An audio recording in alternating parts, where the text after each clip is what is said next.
Hello दोस्तों, तो मेरा नाम प्रदीप और मैं यूपीएससी की प्रिपरेशन कर रहा हूँ। तो मैं जब यूपीएससी का टेस्ट देता हूँ तो मेरे उसमें मोस्टली ज़्यादा टाइम समानार्थी गलत जाते हैं। तो आज मैं समानार्थी शब्द की कुछ करके प्रैक्टिस कराता हूँ। मैं खुद के लिए भी कर रहा हूँ और मैं बाकी जो यूपी कांस्टेबल की तैयारी कर रहे हैं उनके लिए भी हेल्पफुल होगा। ठीक है, तो पहला जो मुझे लगता है ज़रूरी है वो है अंबर। अंबर का एक मतलब होता है आसमान। दूसरा होता है बादल, कपास और अभ्रक। इतने काफ़ी रहेंगे। अंबर का एक क्या हुआ, एक सेकंड को मिट जाएगा ना। अंबर का एक अर्थ हुआ आसमान, बादल, कपास और अभ्रक। इतना काफ़ी होगा, इनमें से कुछ ना कुछ आ जाएगा। एक और देख लेना। जैसे हमने एक शब्द और सुना होगा, पीताम्बर। पीताम्बर हमने सुना होगा ना, पीताम्बर मतलब पीले हैं वस्त्र जिसके। तो एक और अर्थ क्या हुआ, वस्त्र या कपड़े।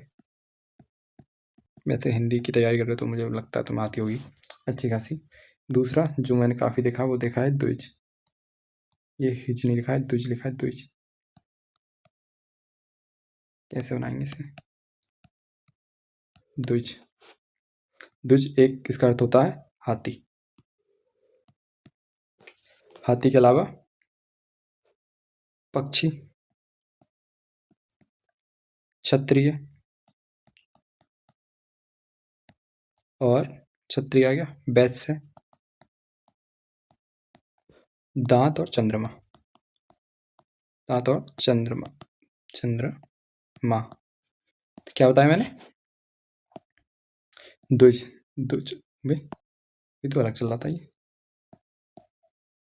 अच्छा, ये स्टाइल इसके चलने का, कलर चेंज करना चाहे तो चलो छोड़ो। अरे मिटेगा नहीं ये, अच्छा मिट जाएगा तो ठीक है।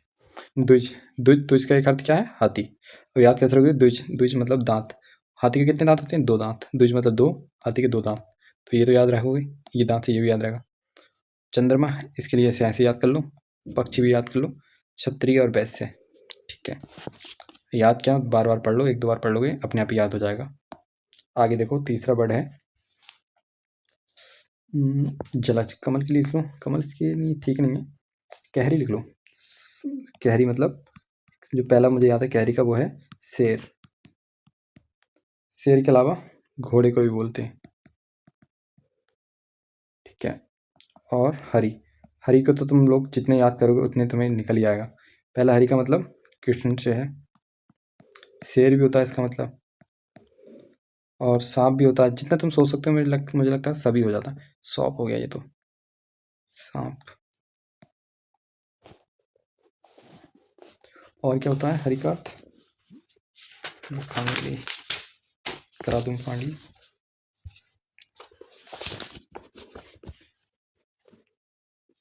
सर्प, मेंढक, सिंह हो गया, शेर हो गया, बानर, हाथी। तो सबसे पहले तो इन्हीं के याद करो क्योंकि सबसे ज़्यादा ये है। तो ये आएगा तो छोड़ना तो बिल्कुल नहीं है। तो याद करेंगे, कैसे करेंगे, करते हैं याद। हरि। हरि का पहले क्या है, देखो हरे रंग का मेंढक होता है तो इससे ये मेंढक से याद हो जाएगा। शेर, अब हरि का नाम कृष्ण है, इससे तो याद करने की जरूरत नहीं है, याद रहेगा ही। हरि, बानर, बानर। अच्छा हाँ देखो, हरि मतलब, अब कृष्ण, हरि मतलब कृष्ण और कृष्ण मतलब राम, तो राम से ही बानर याद रख लेना। और बचा सांप। अच्छा हाँ, सांप कैसे याद रखोगे, सांप कृष्ण जी जिसके ऊपर उन्होंने फन तोड़ा था, जिसका फिलहाल तो मुझे नाम याद नहीं आ रहा उसका, फिलहाल वो याद कर लेना सांप से। शेर, शेर याद कर लेना, शेर अपने आप याद कर लेना। एक है मेंढक, इसे कैसे याद करोगे, देखो हरि, हरि मतलब राम, राम मतलब बानर, इससे बानर याद हो जाएगा। उसके बाद कृष्ण याद रहेगा। उसके बाद कृष्ण जी ने सांप एक से हराया था, मुझे याद नहीं आ रहा एग्जैक्टली तो, पर किसी को तो हराया था सांप ने। फिर उसके बाद मेंढक। अब हरे रंग का क्या होता है, मेंढक, तो हरे रंग का मेंढक होता है तो ये भी याद हो जाएगा। फिर हाथी, हाथी को तुम लोग कुछ अपना देख लेना। शेर, इसका भी कुछ देख लेना। हम आगे चलते हैं। नंबर 5।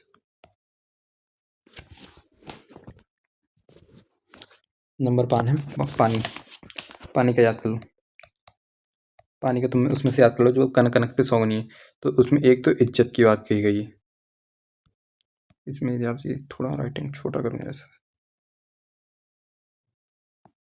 ठीक है, इज्जत। इज्जत को ही लज्जा कह देते हैं हम लोग जनरली भाषा में, लज्जा।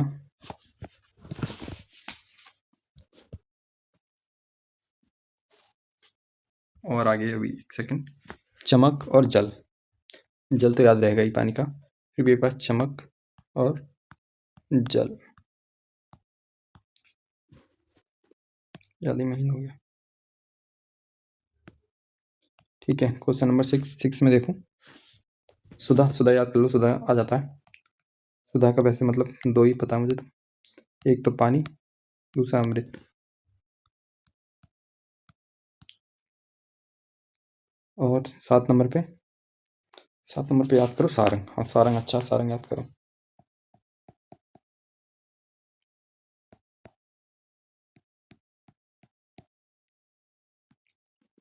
सारंग, सारंग क्या है?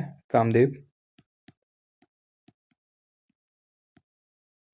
राजहंस और पपिया। ठीक है, 8वें नंबर पर चलते हैं। डार्क चल रहा है।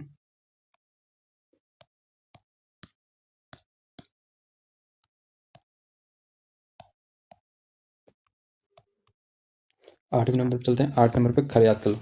खर मतलब गधा। ये अच्छा नहीं चल रहा। ठीक है, खर।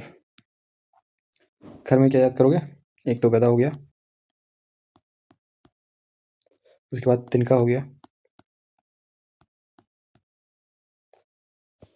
एक राक्षस, एक राक्षस का नाम है ये, और दुष्ट। ठीक है, तो खर। खर मतलब गधा, पहला तो हो गया गधा। खर खच्चर, खच्चर जैसा ही होता है गधा, तो गधा याद रहेगा। ठीक, तो अब खर से तिनका कैसे याद करोगे?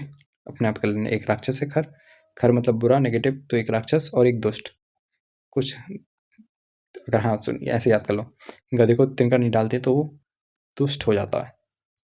याद करने के लिए बता रहा हूँ, मेरी कोई गधे से पर्सनली दुश्मन नहीं है। फिर है सारंग।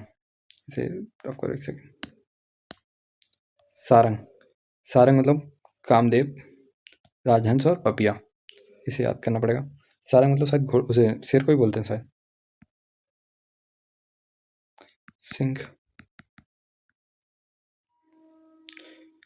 सुधा, सुधा मतलब अमृत और पानी। याद रहेगा, पानी, पानी का अर्थ इज्जत। अच्छा, पानी में यहाँ पर हम वो भी लिख सकते हैं ना, सुधा अमृत लिख सकते हैं ना।